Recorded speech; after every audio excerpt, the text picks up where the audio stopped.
Welcome to Codex. Today, we're going to talk about how Sega gets out of the hardware game. We're also going to mention how PlayStation 2's release in North America goes, and we're ending the book as our source. This is the last chapter. Let's do it.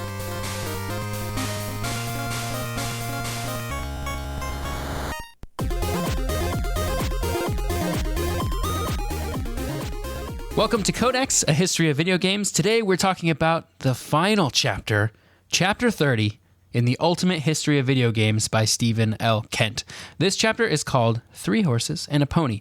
We're going to start by talking about Microsoft stepping into the video game console wars. Also, my name is Tyler. And I am Mike Coletta.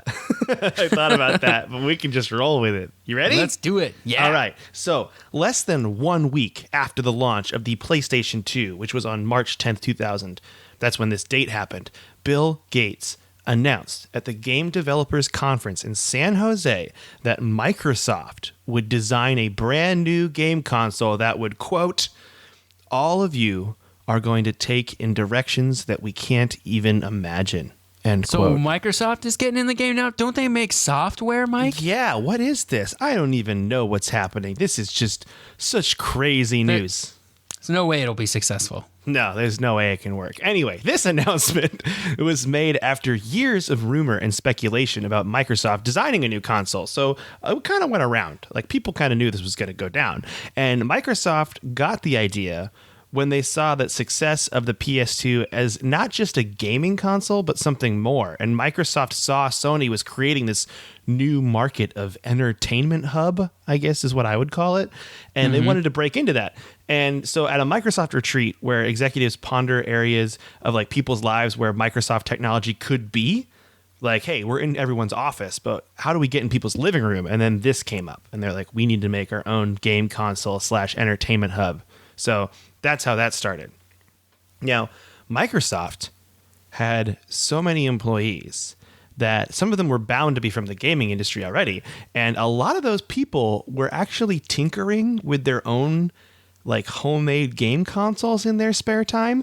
But what was unique is because these people worked for Microsoft, most of those game consoles were built off of basic PC structure. Like, it ran on a rundown version of Windows. It would use Microsoft DirectX, that graphics feature. It also featured a built-in hard drive and Ethernet card for online use. So Microsoft essentially had people doing this already. And they're like, hey, why don't we take those people, put them into a group, and then get this party started? And it's not written in the notes, but also I want to say that Howard Lincoln, former Nintendo person, I guess just person in general, because he was Mr. Nintendo for a while, was actually working at Microsoft during this time. I didn't know that. Oh. Yeah, he was there.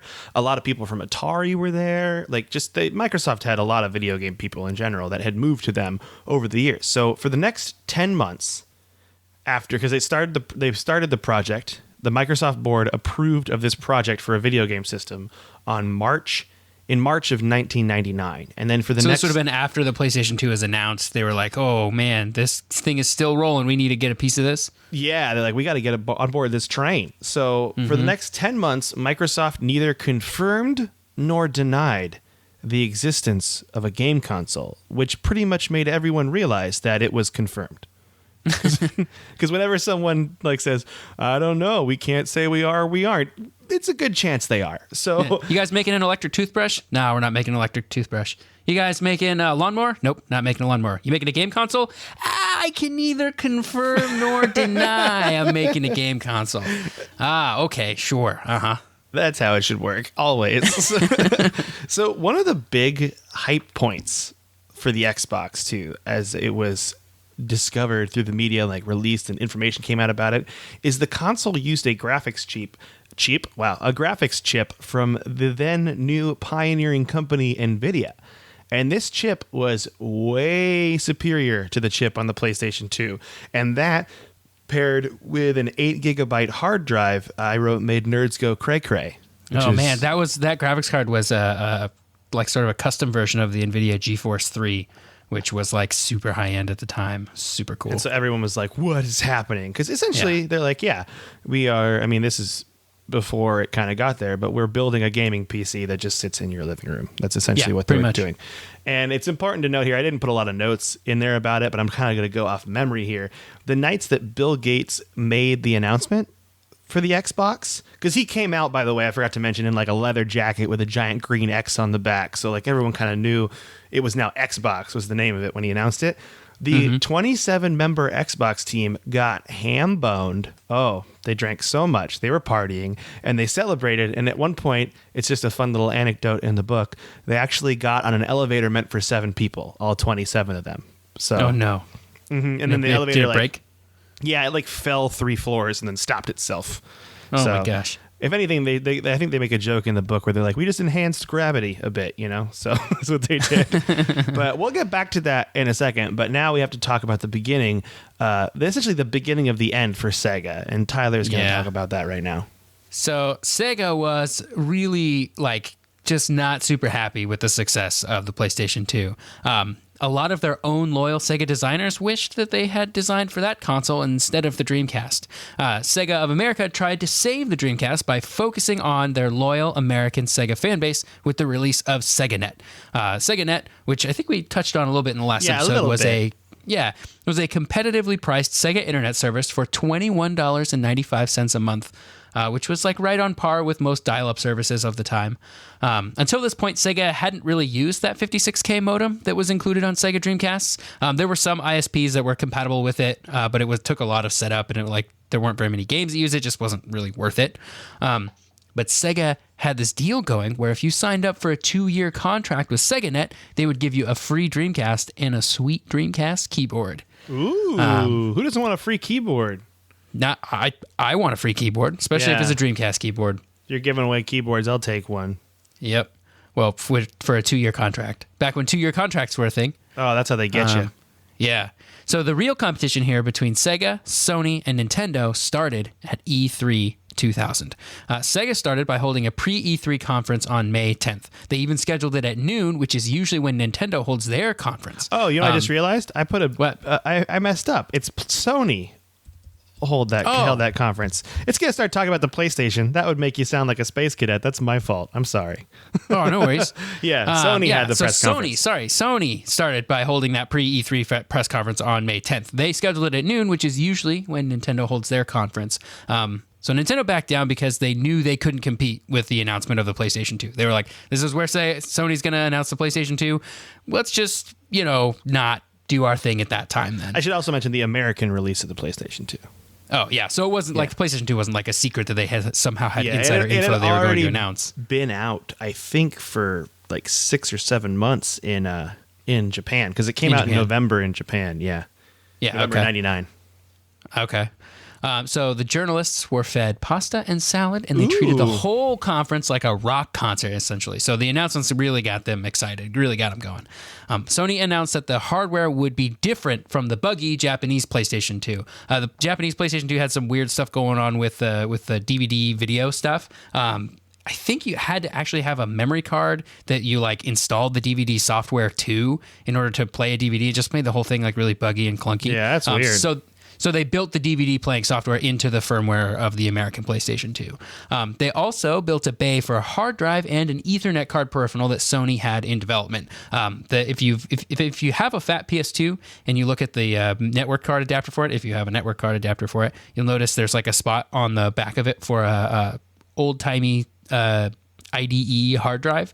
You could plug in any old PC hard drive into it, although the only games that worked with the hard drive for the PS2 only worked with the Sony hard drive, so if you were hooking in anything else, it wouldn't really work. Oh, that's very proprietary of them to do. Yeah, it feels bad, especially because they use standard connectors. It was just you just had to have the special Sony one to make it actually do anything.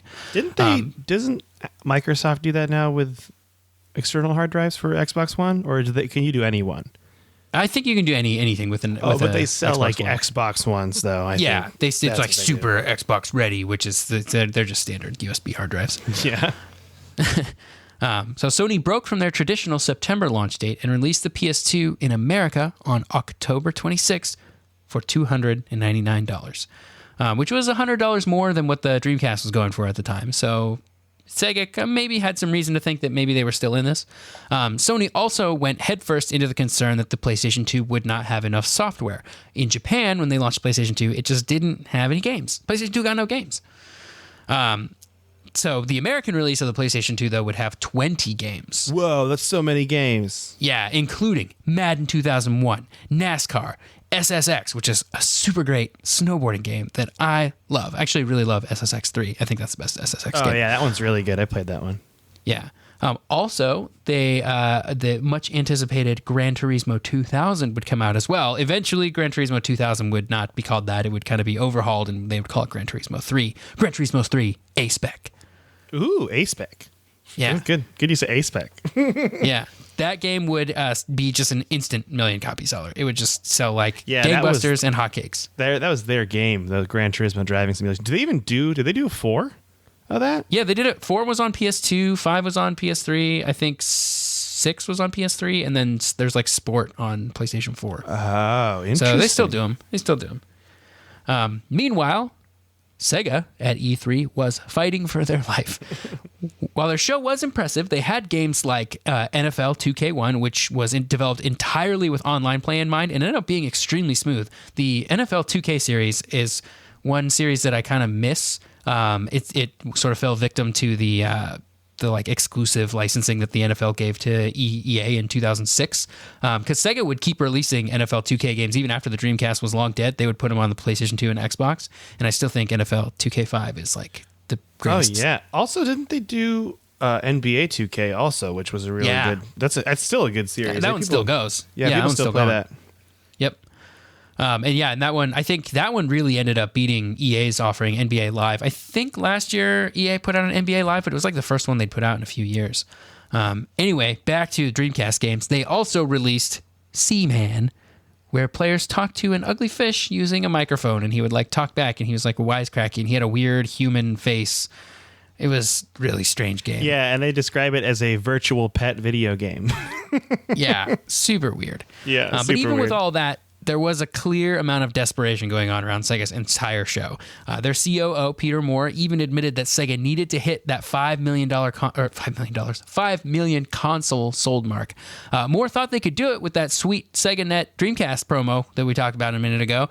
But in the end, they couldn't do it. They couldn't hit the numbers they needed to. Yeah, they won't hit those numbers, which we'll get to the real ones. Then it's kind of weird because there's like 2 segments in the book where they're talking about them ending, and this is like the first blow, and then we'll get to the second blow later, but here's the first one. Yeah, so Shoichiro Irimajiri, yeah, I think you said that right. Super butchering that probably, was removed as president of Sega, and Isao Okawa took over. He openly campaigned to get rid of Sega's hardware business. He was like, look guys, we're done. Hardware's done. We burned all our goodwill. Dreamcast sucks. We need to stop this.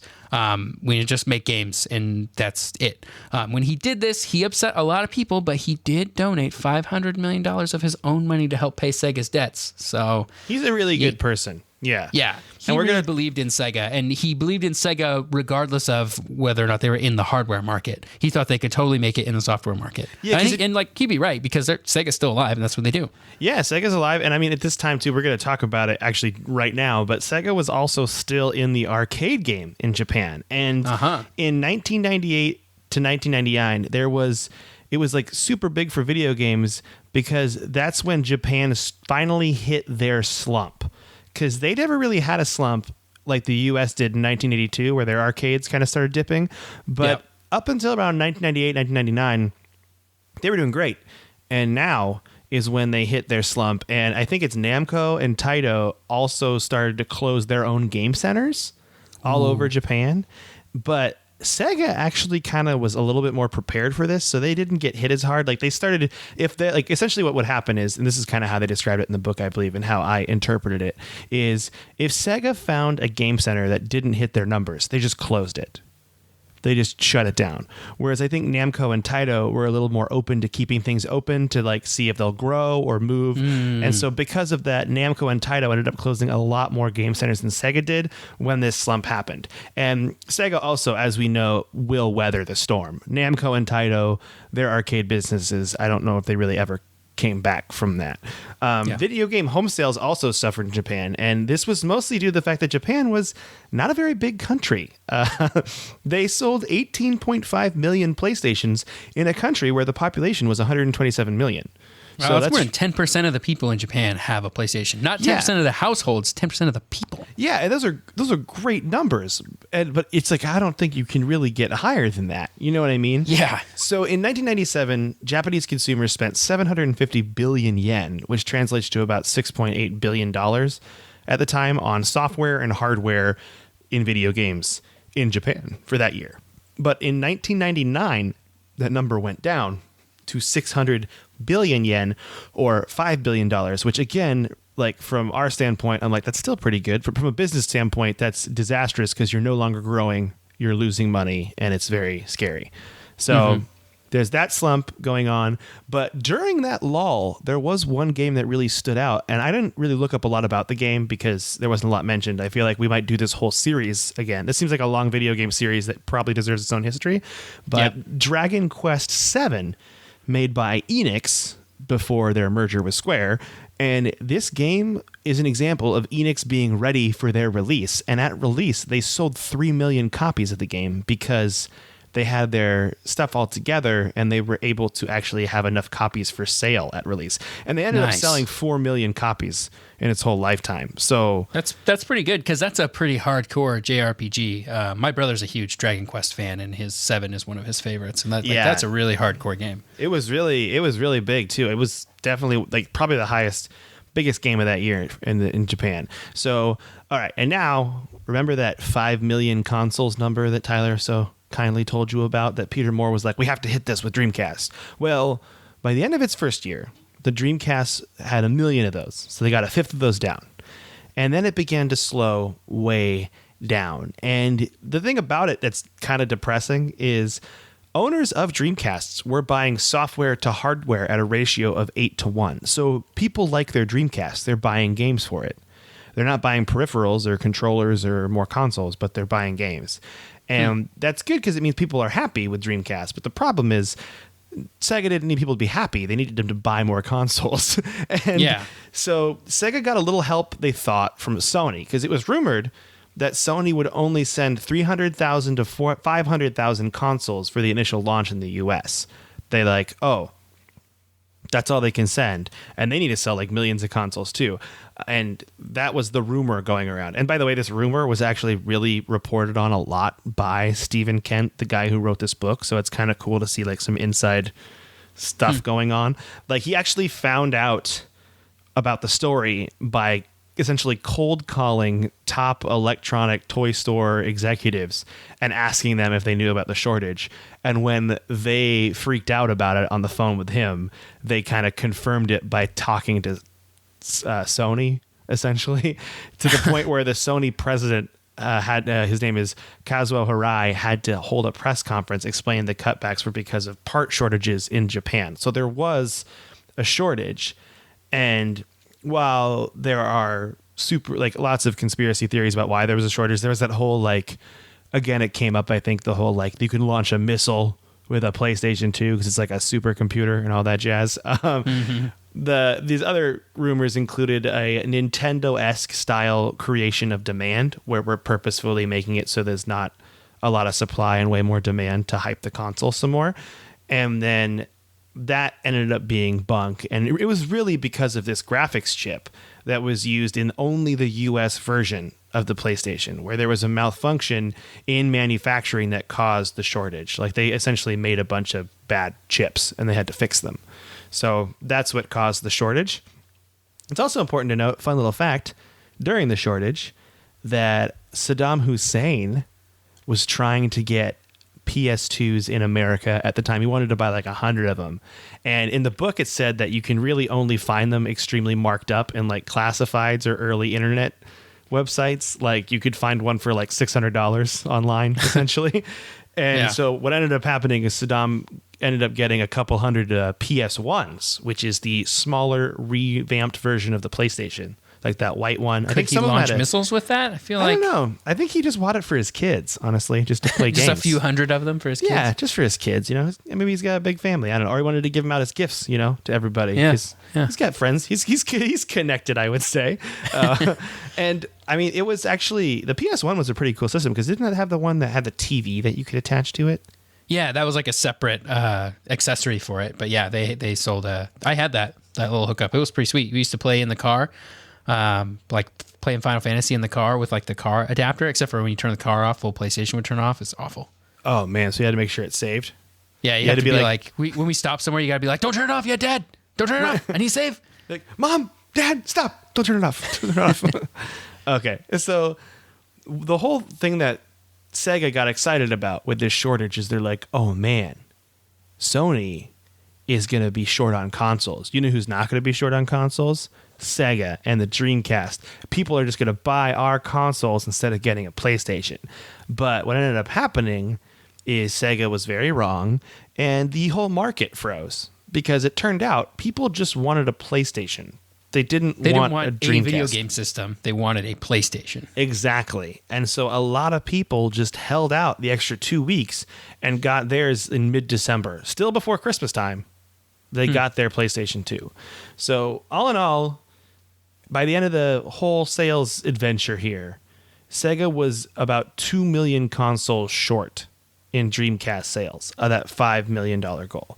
And so they sold 3 million of them in the US and 6.5 million consoles worldwide, but that's still not enough. So Sega announced on January 24th, 2001, that they were officially moving away from hardware and becoming a multi-platform game developer. Essentially, their own third-party publisher is what they were becoming. And I have the entire quote right here to read about the press announcement. This is from Charles Belfield. So here it goes. Quote, Sega will adopt a multi-platform or platform-agnostic role or view of the video game hardware industry. We will develop content for multiple devices from cell phones right through and including video game systems, including those from our competitors. Secondly, Sega is confirming effective immediately a cease of the manufacture of the Sega Dreamcast system, and effective as of April 1st, 2001, we will have completed a management reorganization and restructuring of Sega as a company to purely be focusing on multi-platform strategy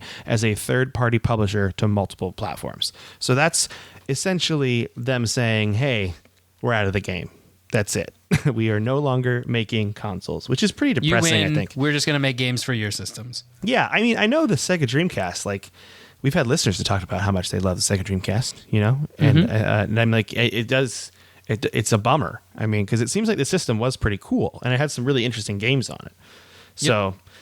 Yeah, but that's them calling it. And the other big event that happened with Sega right at this time, 2 months later on March 16th, 2001, is Isao Okawa, the man who took over and bailed out Sega as president, passed away from congestive heart failure at 74 years old. And this is what's pretty crazy to me about this whole situation. He gave $500 million of his own money to bail Sega out.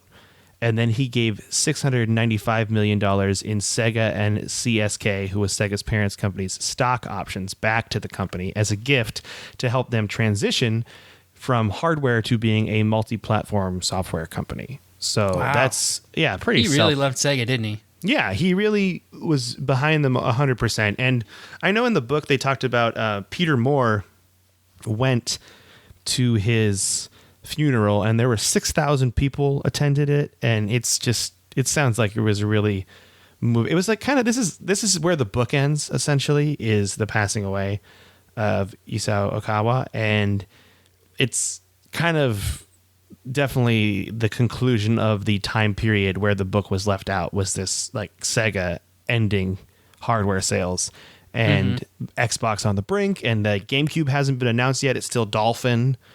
But it seemed like it was hopeful because it's kind of like, oh, this guy passed away, but he really loved video games and he really did everything he could to keep Sega afloat, which is nice for all those people that worked there too, Yeah.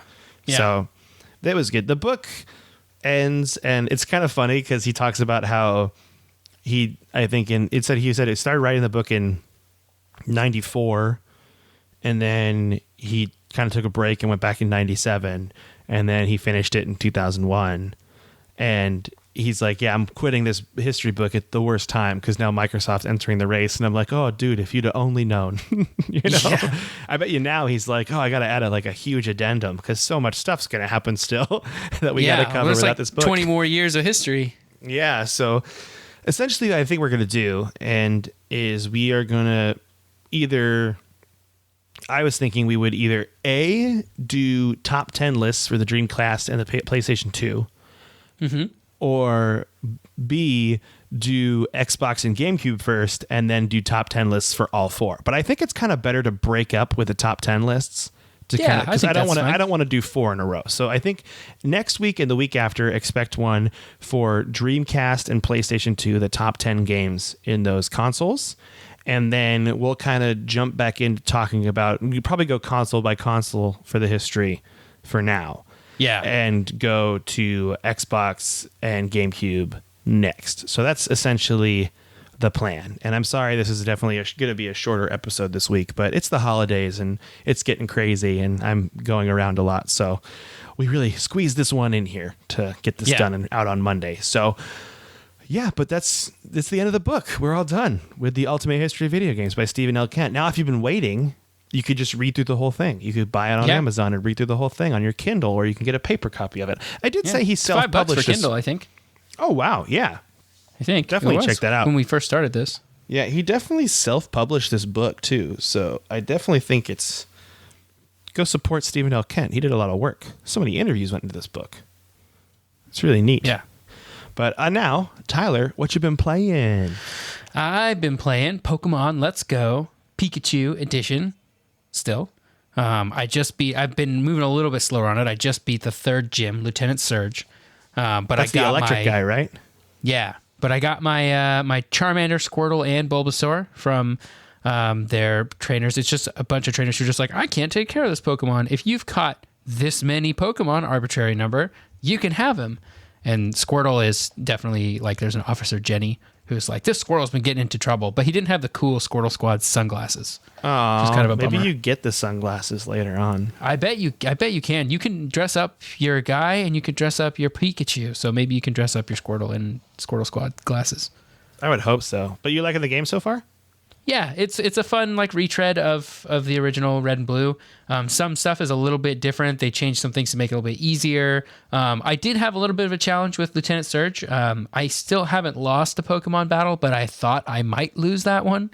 So if the difficulty keeps ramping up, I think I'm in for a good challenge. I had a buddy who had that game and also complained about it being too easy at first. Yeah, it's super duper easy. Like as long as you're matching types, you got the weak type. Well, I heard, too, with Eevee, because it can have multiple attacks of different type, instead of it becoming like a Vaporeon or whatever, it can just stay in Eevee and have different elemental attacks, is what I've heard. Oh. Yes. I don't know if that's how you do that, but that's what I watched in a video about it, because I was kind of curious. I really want to get one, but apparently I've missed out on the Black Friday deals. Time to look at Cyber Monday. Oh, yeah. I looked at the Walmart deal.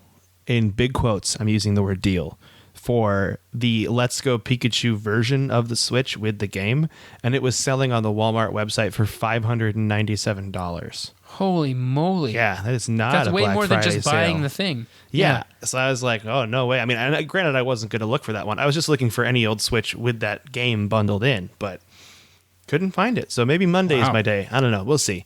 So that's great, though. I really want to play this game.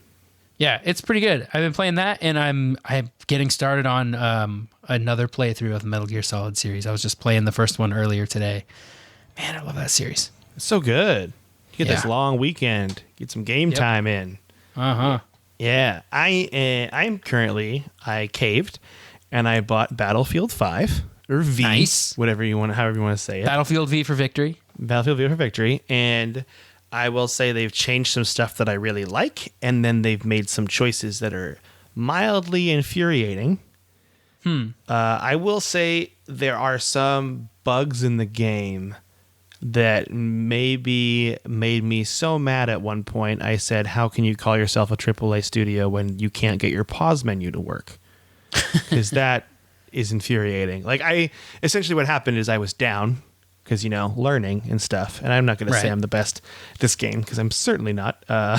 And I was in the revive screen and I was like, you know what? I'm going to pause it and just double check my assignments and see what I have to do to unlock more cool stuff because I just want to unlock cool stuff.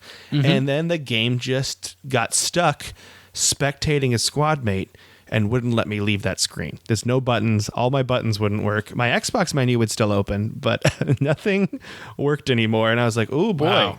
I am a bug tester, and I found a big one. Bug catcher Mike. Yeah, bug catcher Mike. But Postmate driver Mike.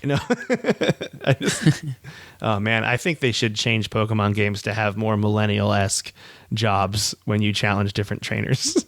Oh yeah, Barista Task Steve. Doer. Yeah. But yeah, it's a good game still. It definitely doesn't feel that hype I had when Battlefield 1 came out because I was really excited about Battlefield 1 and mostly impressed with it. But they're going to apparently put out a patch soon that fixes a lot of the weird errors. They have another error too where you can, if you're in your squad, you can revive someone no matter what class you are, which I think is a really good idea as long as they're in your squad. But the X button is used to revive, and it's also the same button used to switch weapons. So occasionally you'll try to revive your teammate, and you'll just switch weapons like 800 times, and then they'll die. And you're like, ooh, this is weird choices. That's frustrating. Yeah, and it's happened a lot more than anything else in that game. So it's still good, though. I'm hopeful for it. The war story thing seems pretty cool, but I don't know. Yeah. I haven't played a lot yet. I'm still thinking about going back to Red Dead as my single player and just playing Battlefield multiplayer for a while. So yeah, I do just love Red Dead. I just love it so much. Yeah, I'll get to it eventually, I think. Yeah, it's you got so many games on your plate. So which Metal Gear Solid are you in now? This is the first one? I'm playing the first one now. I was playing the GameCube version earlier today. I was going to play it on an emulator because I lost my GameCube memory card. And so I was playing it. I got the hookup for my Wii U that lets you plug a GameCube controller into USB ports. So I plugged that in my computer, got my Wavebird out, and I was playing the GameCube version, but then it like crashed after this one cutscene, like an hour in, maybe not quite an hour in. It just like stopped working, and I was like, "Oh, I don't really want to be fighting an emulator to play this game." So, but I couldn't play Twin Snakes on my Wii or my GameCube because I don't have a GameCube memory card. So I'm just playing the original PlayStation version on my PlayStation 3. Oh, nice. Yeah, and it I works like the Twin Snakes version better, but it does. Yes, that's good. Well, cool, man. Well, yeah, sorry again. This is a short episode, everybody. Busy times. As always, you can email us at codexhistorypodcast@gmail.com. We're on there. You can also find Tyler at SneakerElf, ELPH on Twitter. You can find me at MeColetta. You can rate and review and subscribe to the podcast on Apple Podcast or Stitcher or whatever podcasting platform you listen to, because that would be extremely helpful to us, and it means the world to us because we don't advertise this podcast at all. We just throw it into the ether and see what happens. So anyway, thank you so much, and we hope you have you had a fantastic Thanksgiving weekend if you celebrate that kind of thing. Ate lots of turkey and stuff. I ate a lot of green bean casserole. Oh, nice. Man. It was so good. And with that, I think we're going to go. Thank you so much for listening. Bye. Bye.